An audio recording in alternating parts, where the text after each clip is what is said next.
Space travel is the most exciting and challenging adventure humanity has ever undertaken. But in an irony of history, we may stop ourselves from going into space the more we do it. With every rocket launched and with every satellite deployed, we are recreating a trap for ourselves that gets deadlier and more dangerous every year.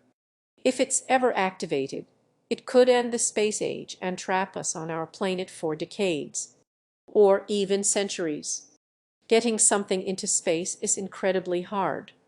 To do so, you need to move very, very fast, at first straight up to leave the atmosphere, then sideways to begin a sort of circling around the Earth, still very, very fast. If you do that successfully, you can enter a low Earth orbit. And once in orbit, it's very hard to get out of orbit.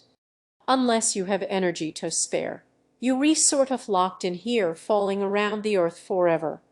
That's great for things we want to stay up, like space stations and satellites. And so we moved the majority of humanity's space infrastructure to this place, just a few hundred kilometers above the surface, just high enough so that the atmosphere is so thin that orbiting things can stay up for centuries before air resistance can slow them enough to bring them back to Earth. But this is also the source of our deadly trap. Rockets are really metal cylinders that keep big piles of fuel in place. Whenever a portion of the fuel has been spent, the empty tanks are dropped to make the rocket lighter. Some parts crash down to Earth or burn up in the atmosphere, but most of the useless rocket parts stay up and begin to orbit the planet. After decades of space travel, low Earth orbit is a junkyard of spent boosters, broken satellites, and millions of pieces of shrapnel from missile tests and explosions. Right now, we know of around 2,600 defunct satellites, 10,000 objects bigger than a monitor, 20,000 as large as an apple, 500,000 pieces the size of a marble, and at least 100 million parts so small they can't be tracked. This debris is moving at speeds of up to 30,000 kilometers per hour, circling Earth on crisscrossing orbits multiple times a day. Orbital speeds are so fast that being hit by debris the size of a pea is like being shot by a plasma gun. On impact, the debris vaporizes, releasing enough energy to punch holes straight through solid metal. So, we've covered the space around our planet with millions of deadly pieces of destruction. And we also put $1 trillion global infrastructure network right in the danger zone. A dollar structure.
It performs critical duties essential to the modern world: global communication, and navigation, collecting weather data, looking out for asteroids, and all manner of scientific discoveries. Things we would miss very much if they suddenly went away. If just one pea-sized bullet hits one of our 1,100 working satellites, it will be destroyed instantly. 3 or 4 satellites are already being destroyed this way every year. As the number of satellites and the amount of junk in orbit is expected to grow tenfold in the next decade, we are reapproaching a tipping point. But the worst thing in space is not tiny pieces of junk. The worst thing would be an unstoppable chain reaction that turns a lot of non-junk things into junk. For example, if 2 satellites hit each other in just the right way. If satellites collide, they don't stop and fall out of the sky. It's more of a splash than a crash. Orbital speeds are so fast, solid pieces spray right through each other, transforming the 2 satellites into clouds of thousands of little things, still fast enough to destroy more satellites. This could trigger the slowest and most destructive sort of domino effect, a collision cascade. Like a shotgun spray, each collision creates more bullets. What was once a single tiny target, very unlikely to hit anything, becomes a wall of destruction, hungry to make more. As more and more satellites are destroyed, the destruction accelerates exponentially, eventually destroying everything parked in orbit. But space is very empty, so the first few collisions may take a long time. By the time we realize what's happening, it's too late. 1 year, 1 satellite is destroyed, and that's no big deal. The next year, 5. The year after, 50, until there's nothing left. The situation in orbit is rapidly worsening, and we may already be past the point of no return.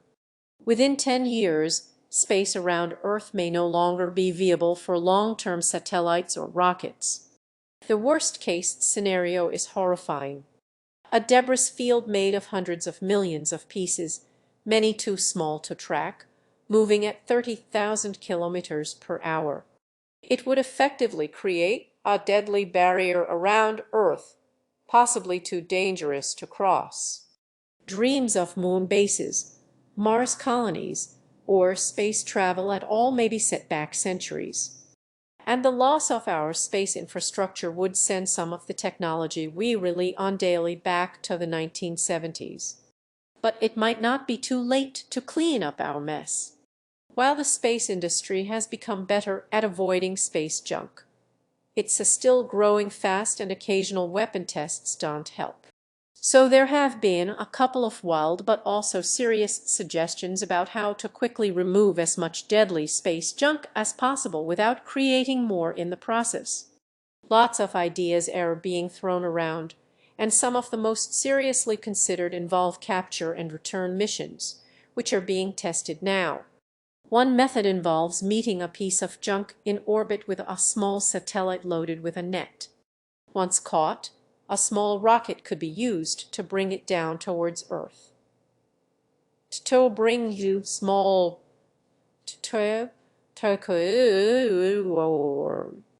targets too large for a net might be instead caught with a harpoon on a tether. Instead of firing a rocket, the cleaner would deploy a large sail to produce atmospheric drag and accelerate orbital decay. And there are lots of other wild sci-fi sounding proposals too. Some might use giant electromagnets. These magnetic tugs work by pushing on the magnetic components inside satellites that they use to stabilize and orientate themselves in Earth's magnetic field. These may be safer and more reliable than nets and harpoons because they never have to make contact with the junk they're rehandling, so there's no risk of accidentally breaking up their target into more junk. As for the tiniest bits of junk, lasers might be the key to vaporizing them entirely. Satellites with lasers wouldn't need to visit their target, they can shoot them from far away. Large objects can't exactly be shot down, but lasers can be used to ablate them or burn tiny amounts of material off the side to push the junk to a safer orbit. Whatever technology we use in the end, we better start doing something soon before 100 million bullets become a trillion and the trap is set. If we don't act, our adventure in space might end before it's even begun. If our days of dreaming about space exploration might be numbered anyway, we better put them to good use. One of the things we most like to spend our time on is learning more about our universe, and to do that, you can just keep watching. Kurzgesagt and Brilliant are collaborating on a 6-part video series about our favorite science and space topics. Kurzgesagt has worked with Brilliant for a bit, and we love how they teach you science and maths in a practical way, by guiding you through problems step by step so you can actually understand the concepts behind them, and maybe one day use your knowledge on problems like space junk, or at least your science projects to start with. If you'd like even more edutainment, go to brilliant.org/nutshell and sign up for free. The first 688 people to use the link get their annual premium membership at a 20% discount, and also support our collaboration with Brilliant. Music.